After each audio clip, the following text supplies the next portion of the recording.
Hey there guys, hopefully you can hear me loud and clear. We have a new mic, a Blue Yeti, a new mic, thank God. We're here to stream, and today, there's only a few days left in the season, so if you're trying to hit Legend, now's the time. I really have not been playing a lot of Hearthstone. I've been waiting for the expansion, but if you're trying to hit Legend, there's a couple decks I would suggest playing. Obviously one deck is like Tempo Rogue. Another deck is Aggro Druid. I think Aggro Druid's got a lot of tools against the field. It's just always a strong deck, and you always have like cards that can win you the game on the spot if unanswered. So this list we're looking at is Hunterace's list, which he hit rank 1 legend with, I think. You know, just things to note: he runs 1 Crazed Alchemist, he runs double Galaka Crawler, which is very good against rogues, right? Double Crypt Lord, double Savage Roar, none of the mid-range guys, so no Bittertide Hydras, right? Instead, he runs Cobalt Scalebane and then 2 Living Mana to top off the curve. It is a very low curve deck. It's probably pretty good. We're about to find out how good it is. If you want to try it out, you can always copy the deck code in the description below to put that in. We're going to try it out. We're going to give it a try.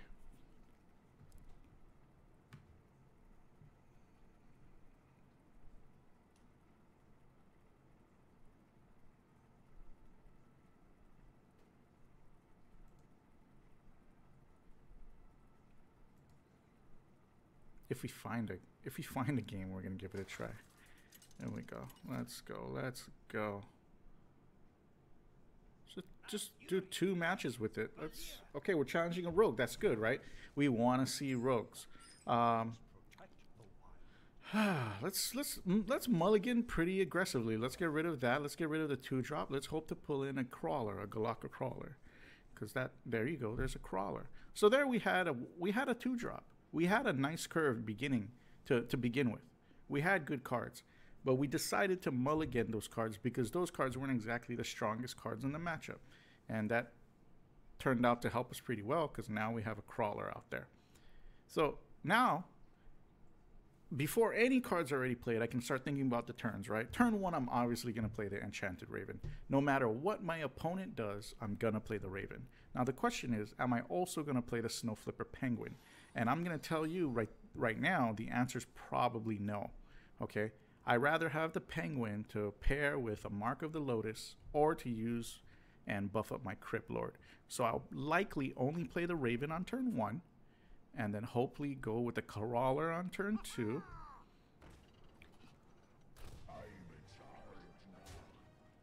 Oh, in this situation, we even just go better than that. We just go bigger than it. We just eat this. Because that is tempo. That is huge. So he can't even kill this now. Like, that is a huge tempo gain for us. It's a big time play. Drawing patches sucks, right? Doesn't work out well for us. But because of the nature. Oh look, and he's gonna use 2 cards and the hero power. He's gonna use the turn on that.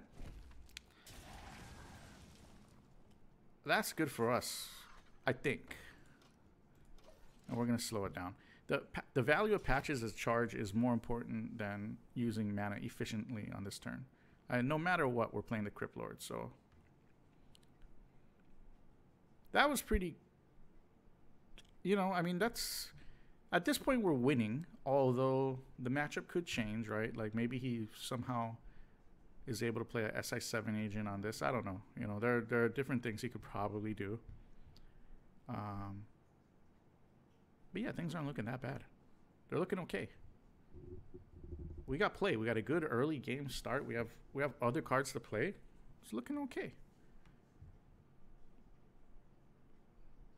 Remember, just think about what your opponent can do. On turn 3, he can play SI7. He can play Edwin. He can play a Kaliseth with the Cold Blood. He can play a South Sea Captain. What else can he do? I mean, he could play Eviscerate if he's not running Kaliseth. Like, these are all decisions you have to think about now. And then you need to think about if your turn 3. So,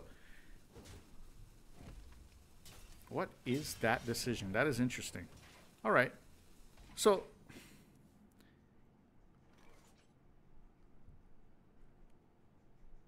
Man, there are multiple strong plays here. I could play this, and I could play this, right? I could play the Crypt Lord in this. So then, but then I don't really develop much. Instead, I could do something like this. And I really do feel like this is the stronger play. Like, even though it makes my mana awkward next turn, I like it. I like it more. I like the strength of this play.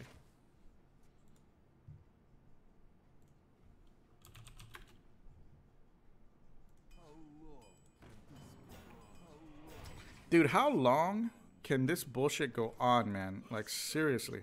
Okay, now we gotta think questions. Are we gonna kill this? What's the plan, right? I think we just hold off. I think we hold off.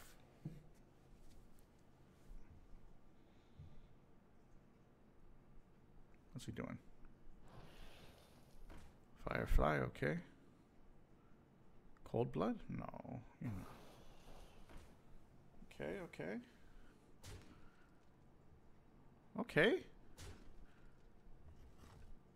Okay.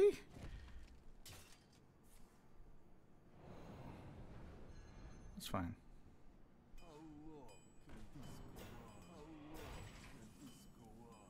That's a play, boys. That's a play.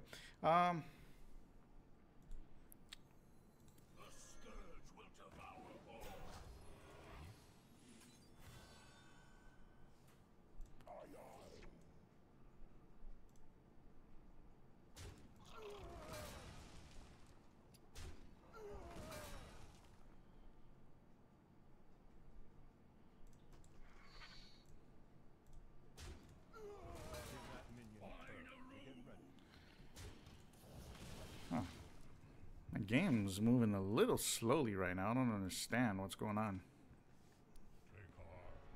Cairn. Cairn is such a that is such a strong card. It is so strong. But fuck it. We're gonna put pressure. We're gonna put pressure on this guy's face.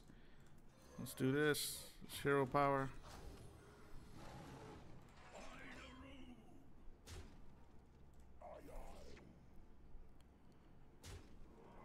Why is my game moving like ridiculously slow right now?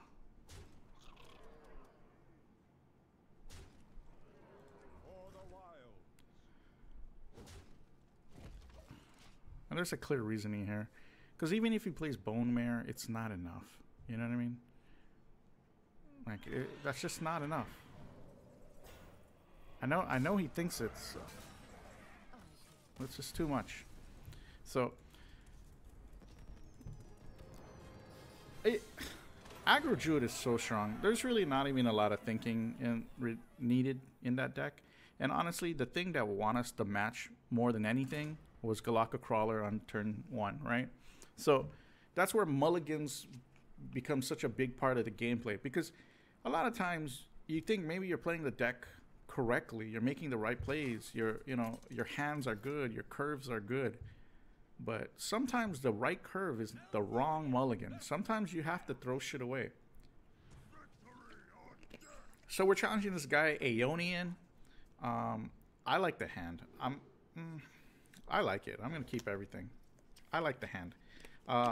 Galaka Crawler would be great here. It would be great here. But having the 1-drop, well, having the Firefly, a 2-drop, and like buffs is pretty strong. We can really go wide with the board. It's a good place to be honest.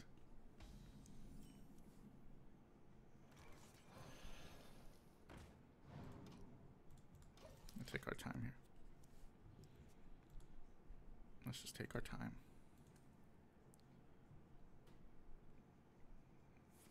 Okay, didn't come out with the pirate, so we still don't know. I got a feeling that he's Tempo Rogue or Tempo Warrior. He mulliganed a lot of cards. So I'm thinking maybe he just has a really bad hand. I don't know.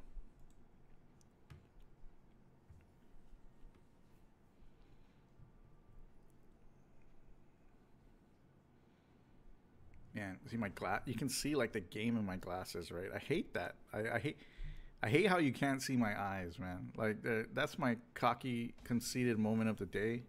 Not being able to see my eyes in game, right? Just put up a taunt. because this is a beast, so we can next turn we can use Mark of the Wild on it. You know, just it protects the board better. It protects versus Fiery War Axe, you know.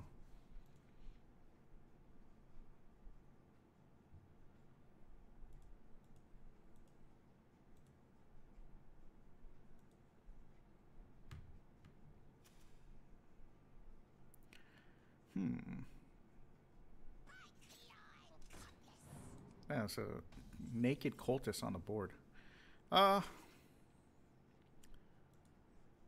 just draw 2. Let's do that. 3. Let's be slightly aggressive here.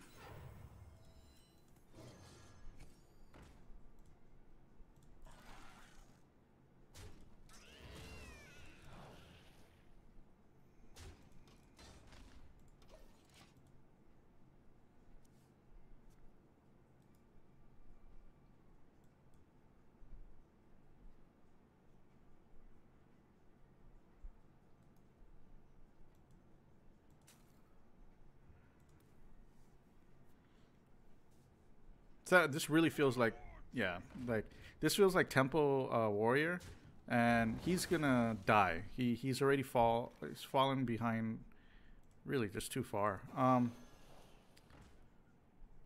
In this situation, I'm not gonna play the Corsair, because I feel like there's gonna be a weapon out there that I can, you know, kill. So instead, we're just gonna do this. It's really weird, like how my game is moving really slowly. This is a new computer, dog. Come on. Don't do this to me, bro. What, another one? Really? Oh, that's crazy. That's crazy, man. I don't know what to say. That's just crazy. And if you have tempo, if you have the board, you always play your biggest drop on curve. Right, that's a good solution. So there's 2 easy games versus aggressive decks. Those are 2 decks that typically would give you a problem. Aggro decks usually come down to a battle of tempo. Like, what's the best way to explain this? I think a lot of decks, a lot of the aggressive decks, they rely on having tempo from turn 1 and never relinquishing it. So if you can play a deck that can steal tempo early, these other decks are greedy in the sense that they have no comeback mechanic. So you've kind of just shut them out immediately. And I think that's what Aggro Rogue or Aggro Druid is good at. So, you know, I don't know. What do you guys think? Do you like that particular deck list? This list is more tuned to fight decks like Rogue, right? That's why it doesn't run Bittertide Hydra. If my opponents were playing like Raza Priest, more of that, then Bittertide Hydra would probably fit better in the list than something like Galaka Crawler, right? But I mean, this is just, you know, how the deck works. Tell me what you think in the comments. This is Board Control's Aggro Druid. Oh, I'm sorry. No, this is not Board Control's Aggro Druid. This is Hunterace's Aggro Druid. Let me know if you like the deck. Put your comments. Remember, you can copy the deck list in the description. And as always, have fun. We will catch you next time.